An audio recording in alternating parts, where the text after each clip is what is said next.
Hi అండి. Welcome to my channel.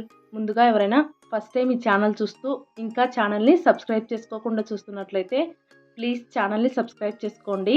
ఇంకా ఇవాల్టి వీడియోలో వచ్చేసి జొన్న రొట్టెను చపాతీ చేసినంత ఈజీగా ఎలా చేసుకోవచ్చు అనేది చూపిస్తానండి. వీడియోనైతే ఎక్కడ స్కిప్ చేయకుండా చివరి వరకు చూడండి. అప్పుడే మీకు క్లియర్గా అర్థమవుతుంది. ఇలా గనక జొన్న రొట్టె చేసుకున్నారంటే రొట్టె అయితే పొంగుతూ చాలా బాగా పొరలు పొరలుగా వస్తుందండి. చూస్తున్నారు కదా రొట్టె ఎంత బాగా పొంగుతూ వస్తుందో. ఇలా రొట్టె పొంగుతూ వచ్చేలాగా ఎలా చేసుకోవచ్చు అనేది చిన్న చిన్న టిప్స్ కూడా మీతో షేర్ చేసుకుంటానండి. వీడియోనైతే ఎండ్ వరకు చూడండి. ఇంకా అలాగే మన ఛానల్లో డిఫరెంట్ స్టైల్లో జొన్న రొట్టెలు అయితే అప్లోడ్ చేసి పెట్టానండి.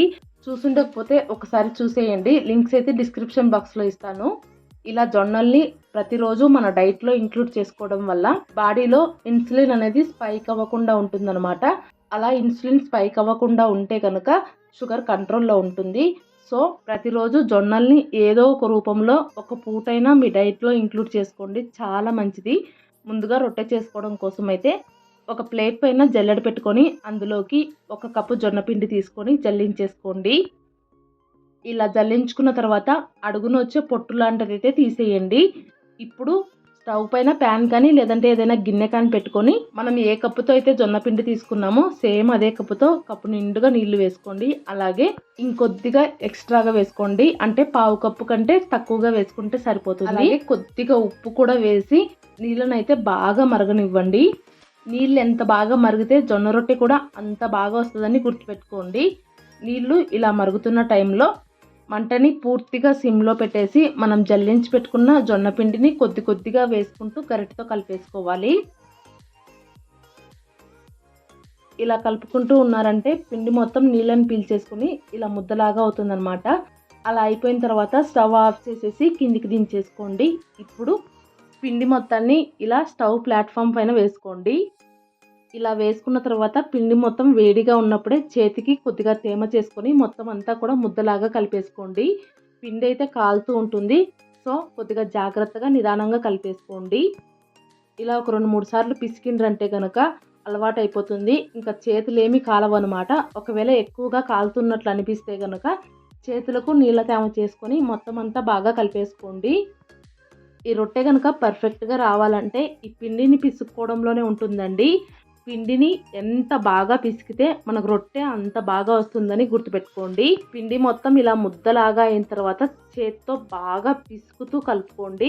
కనీసం 2-3 నిమిషాల పాటైనా 2 చేతులతో బాగా పిసుకుతూ కలుపుకోండి. అంటే నార్మల్గా జొన్న పిండిలో మన చపాతీ పిండికి ఉన్నట్టు బంకతనం అయితే ఉండదండి. మనం ఇలా పిసకడం వల్ల బంకతనం వస్తుందన్నమాట. సో అందుకని బాగా పిసుక్కోవాలి. ఫైనల్గా పిండి మొత్తం కలుపుకున్న తర్వాత ఇక్కడ వీడియో క్లిప్లో చూపిస్తున్నాను చూడండి. అలా మరీ గట్టిగా ఉండకూడదు, ఇంకా లూజ్గా ఉండకూడదు అనమాట. ఇలా కలిపేసుకొని ఒక గిన్నెలో పెట్టుకొని పక్కన పెట్టుకోండి. ఇప్పుడు రొట్టె చేసుకోవడం కోసం అందులో నుంచి ఒక చిన్న పిండి ముద్దను తీసుకొని ఇలా రౌండ్ బాల్ లాగా చేసుకొని ఆ తర్వాత పైనుంచి కొద్దిగా పొడిపిండి చల్లుకుంటూ వీడియో క్లిప్లో చూపించిన విధంగా చేత్తో ఇలా కొడుతూ రొట్టెనైతే తిప్పుకుంటూ ఉండాలి. సేమ్ మనం చపాతీ చేసినట్లేనండి, కాకపోతే ఇక్కడ చేత్తో కొడతాము, అక్కడ చపాతీ కర్రతో రుద్దుతాం అనమాట. చపాతీ కర్రతో కూడా ఎలా చేసుకోవచ్చు అనేది చూపిస్తానండి. ఇలా కొట్టుకుంటూ ఉన్నారంటే రొట్టె పల్చగా రావడం స్టార్ట్ అవుతుంది. చూస్తున్నారు కదా, వీడియో క్లిప్లో చూస్తేనే మీకు క్లియర్గా అర్థమవుతుంది. ఇలా కొట్టుకుంటూ అవసరమైతే పైనుంచి పొడిపిండి చల్లుకుంటూ రొట్టెనైతే బాగా పల్చగా కొట్టేసుకోండి. పల్చగా అంటే మరీ పల్చగా కాకుండా మనం చపాతీని ఏ మందంలో అయితే చేసుకుంటామో అదే మందంలో చేసుకోవాలండి. పిండిని పిసికేటప్పుడు బాగా పిసికితేనే రొట్టె ఇలా విరిగిపోకుండా చక్కగా వస్తుందన్నమాట. అలాగే రొట్టె కొట్టుకునేటప్పుడు ఒకవైపు మందంగా ఒకవైపు పల్చగా లేకుండా అన్ని వైపులా ఈవెన్గా వచ్చేలాగా కొట్టేసుకోండి. ఇలా రొట్టె చేసుకుంటూనే స్టవ్ పైన పెనం పెట్టుకొని పెనంనైతే బాగా వేడెక్కనివ్వండి. వేడెక్కిన తర్వాత మనం చేసి పెట్టుకున్న రొట్టెను ఇలా తీసుకెళ్ళి పెనం పైన వేసుకోవాలి. బండపై నుంచి రొట్టెను చేతిలోకి తీసుకునేటప్పుడు ఫస్ట్ అంచుకు జరుపుకొని వచ్చి ఆ తర్వాత ఇంకొక చేతిలోకి రొట్టెను వేసుకోండి. అలా తీసుకున్నారంటే మీకు రొట్టె విరిగిపోకుండా ఉంటుందన్నమాట. ఒకవేళ అలా చేసుకోవడం కష్టంగా అనిపిస్తే చెలాకుతో నెమ్మదిగా లేపి ఇంకొక చేతిలోకి వేసుకోండి, సరిపోతుంది. ఇంకా రొట్టెను చేతిలోకి తీసుకున్న తర్వాత పైనుండి పొడి పిండిని అయితే బాగా ఇదిలిచ్చేసేయండి. ఆ తర్వాత రొట్టెను ఇలా వేడిగా ఉండే పెనం పైన వేసుకోవాలి.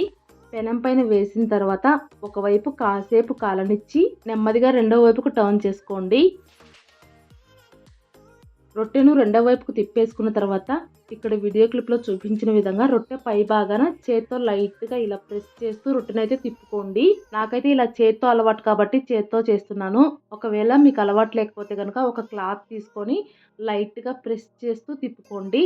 ఆ తర్వాత ఇంకొక వైపుకు తిప్పేసేయండి. ఇంకొక వైపుకు తిప్పగానే రొట్టె అయితే ఇలా చక్కగా పొంగుతుందండి. చూస్తున్నారు కదా ఎంత బాగా పొంగిందో. ఇలా రొట్టె ఒకవైపు పొంగిన తర్వాత కాసేపు కాలనివ్వండి. ఆ తర్వాత చల్లాకుతూ రెండో వైపుకు తిప్పేసుకోండి. ఇంకా రొట్టె కూడా సేమ్ చపాతీ లాగానే ఎక్కువసేపు కాలిస్తే క్రిస్పీగా వస్తుంది, లేదంటే సాఫ్ట్గా ఉంటుందన్నమాట. మీకు రొట్టె ఎలా కావాలంటే అలా కాల్చేసుకోండి.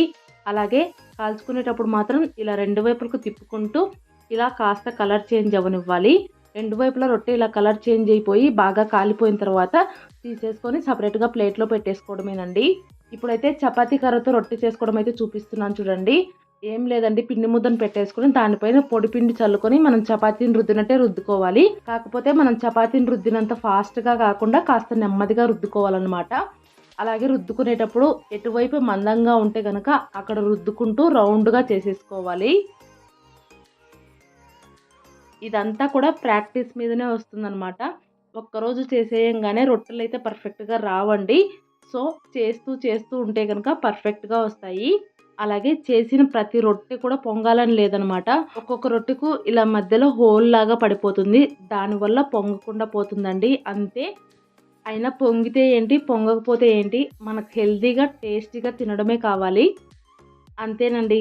ఇలా చిన్న చిన్న టిప్స్ పాటిస్తూ చేసుకున్నారంటే రొట్టెలు అయితే పర్ఫెక్ట్గా వస్తాయి. అలాగే ఒక రొట్టె కాల్చిన తర్వాత రెండవ రొట్టె వేసుకునే ముందుగా ఏదైనా క్లాత్తో కానీ లేదంటే టిష్యూ పేపర్తో కానీ పెనం మొత్తం ఇలా నీట్గా క్లీన్ చేసేసుకోండి. లేదంటే కనుక పెనం పైన ఉండే పొడిపిండి మొత్తం నెక్స్ట్ రొట్టెకు అంటుకుపోతుంది అనమాట. ఆ పొడిపిండి మొత్తం ముందు రొట్టె కాల్చుకునేటప్పుడు ఆల్రెడీ నల్లగా అయిపోయి ఉంటుంది. నెక్స్ట్ రొట్టె వేయంగానే దానికి మొత్తం అంటుకుపోతుందండి. సో ఇలా క్లీన్ చేసుకొని నెక్స్ట్ రొట్టె వేసుకోండి. అప్పుడు అన్ని రొట్టెలు కూడా పర్ఫెక్ట్గా చాలా బాగా వస్తాయండి. చూసారు కదా, ఇలా చిన్న చిన్న టిప్స్ పాటిస్తూ చేసుకున్నారంటే ఇలా మీకు కూడా రొట్టెలు అయితే పర్ఫెక్ట్గా సాఫ్ట్గా చాలా బాగా వస్తాయండి. ఇక్కడైతే ఒక రొట్టె ఓపెన్ చేసి చూపిస్తున్నాను చూడండి. పొరలు పొరలుగా చాలా బాగా వచ్చిందనమాట. ఈ వీడియో చూసాక మీరు కూడా ఒకసారి ట్రై చేయండి. ట్రై చేసి మీకు ఎలా వచ్చిందనేది ఖచ్చితంగా కామెంట్ చేయండి. అలాగే ఇంకా ఏమైనా డౌట్స్ ఉంటే కామెంట్ చేయండి, నేను రిప్లై ఇస్తాను. ఇంకా ఈ వీడియో మీకు నచ్చినట్లయితే లైక్ చేయండి, షేర్ చేయండి. కొత్తగా చూస్తున్న వాళ్ళు సబ్స్క్రైబ్ చేసుకోండి. Thank you.